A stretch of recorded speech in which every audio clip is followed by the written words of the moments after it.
اور صحابہ کسی کا حق بھی نہیں لیتے تھے. رسول اللہ صلی اللہ علیہ وسلم کے زمانے مبارک میں تو جتنے لوگ تھے وہی آ جاتے تھے مسجد نبوی.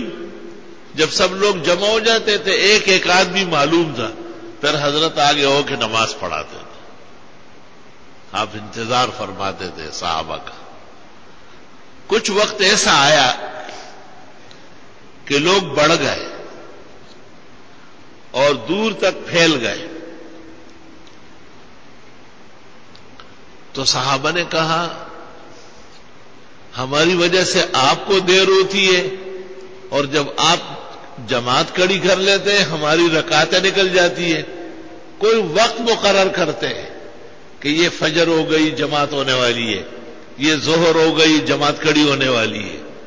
اس کے لیے کیا الارم ہونا چاہیے؟ حدیث کی تمام کتابوں میں ہے. تو بعضوں نے مشورہ دیا کہ آگ جلا لیں گے اور جب دھواں دور تک پھیل جائے گا ہم دور سے دیکھ لیں گے، پہنچیں گے. تو کہا گیا کہ یہ تو مجوس کا طریقہ ہے. مجوس، آتش پرست، ایک گندا فرقہ ہے مجوس.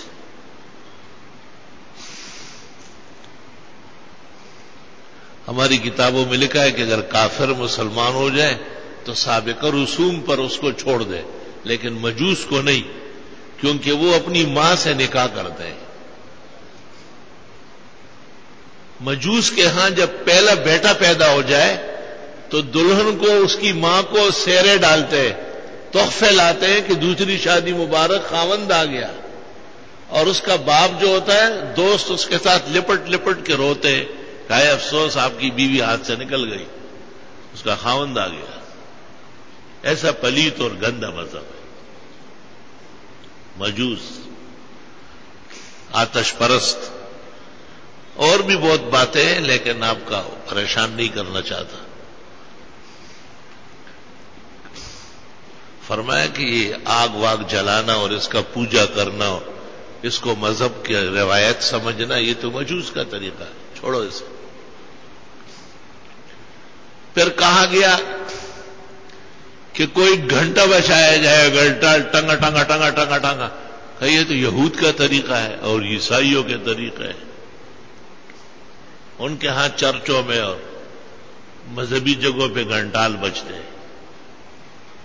دہلی میں میں نے دیکھا چاندنی چوک میں گڑوں گڑوں.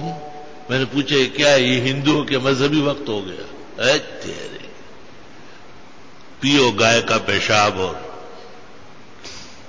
سجدہ کرو پتھر کے بنائے ہوئے کا اور عبادت کرو گھڑیال سے، گھنٹال سے. بلکہ تو کوئی فیصلہ نہیں ہوا اور وقت پورا ہو گیا، مجلس ختم ہو گئی. دیکھو کیسا زبردست مذہب اور دین ہے. پیغمبر موجود ہے اور صحابہ مشورے دے رہے ہیں، کوئی مشورہ کارگر نہیں ہوا.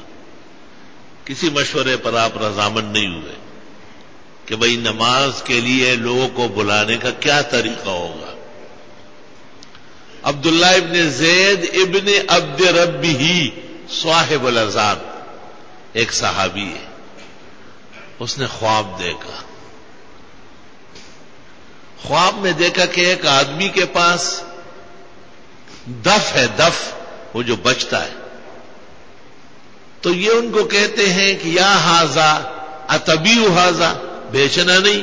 اس نے کہا اس سے کیا کرو گے؟ کہا انادی بہ الی الصلاۃ، لوگوں کو نماز کے لیے پکاروں گا. دف بجا کے نقارہ اور لوگ آ جائیں گے. انہوں نے کہا الا ادلک علی خیر منہ، اس سے بہتر بتاتا ہوں.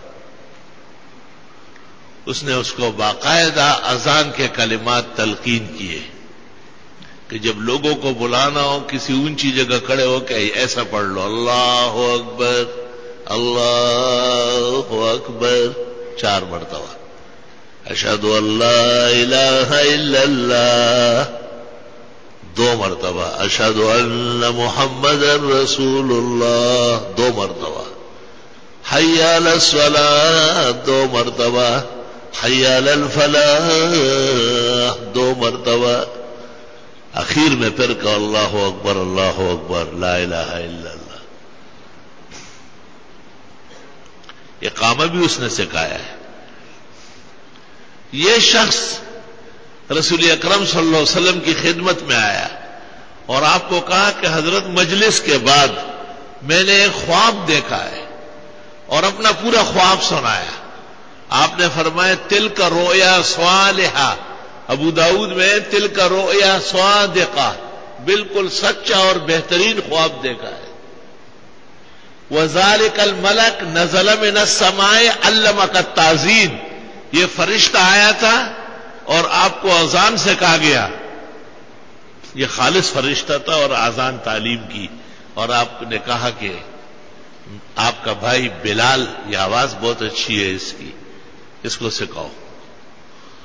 بلال رضی اللہ تعالیٰ عنہ کو اذان کے کلمات تلقین کیے اور فرمایا کہ وہاں جا کے اونچی جگہ پہ کھڑے ہو کے اور انگلیاں کانوں میں ٹھونسو۔ آدمی جب خود نہیں سنتا نا، دوسرے کو زور سے سناتا ہے۔ بہرا آدمی اس لیے اونچا بولتا ہے، خود تو سنتا نہیں کہ اس کو تول ترازو۔ اذان شروع ہو گئی۔ جب اذان شروع ہو گئی، حضرت عمر نے گھر میں سنی، چادر گھسیٹتے ہوئے بھاگتے ہوئے آئے اور آ کے چپ چاپ بیٹھ گئے۔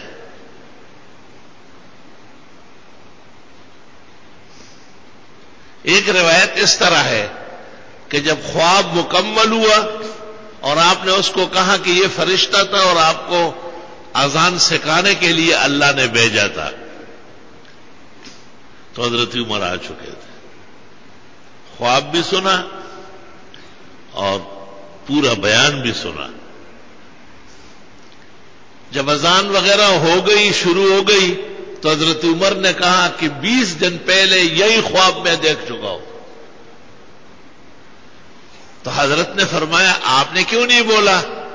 کہا میرا بھائی فضیلت حاصل کرنے لگا تھا اور مجھے مناسب نہیں کہ اس کی فضیلت میں دخل دے، کسی کا حق وقت نہیں لیا جایا، کوئی حق وقت نہیں مارا کہ غلط بیانی ہے، جھوٹوں کی جھوٹی کہانی ہے۔ ایک اذان کی فضیلت عمر چھیننا نہیں چاہتے، کہتے میرے بھائی کو فضیلت اللہ نے دی ہے۔ اور عجیب بات ہے کہ اس صحابی سے پورے اسلام میں صرف اذان روایت ہے۔ اس کو محدثین کہتے ہیں صاحب التعظیم، وہ بزرگ صحابی جن کے خواب پر اذان شروع ہوئی۔